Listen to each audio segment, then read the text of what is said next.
तर आत्ता मी आलेलो आहे आमच्या वावराच्या जवळच्या शेतामध्ये आणि रात्री परतीचा पाऊस जास्त लागल्या कारणाने जरा 2 तासच फक्त पाऊस पडला, पण बघू शकता तुम्ही किती नदीला पाणी आलं। जर जास्त पाऊस थोडा 1 ते 1.5 तास पडला असता तर पूर्णपणे आमच्या शेतात उलटला असता आणि पूर्णपणे हा जो उभा दिसतोय भात तो पूर्णपणे लोटला असता आणि पूर्ण झोपून टाकला असता।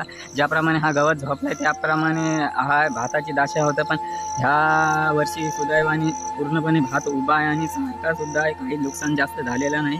पण अजून 2-3 दिवसानंतरच पाऊस सांगितलेला आहे, त्या कारणाने आम्ही शेती काय लगेच कापणार नाही आणि ही शेती 2 ते 3 दिवसांनी कापणारच होतो आम्ही।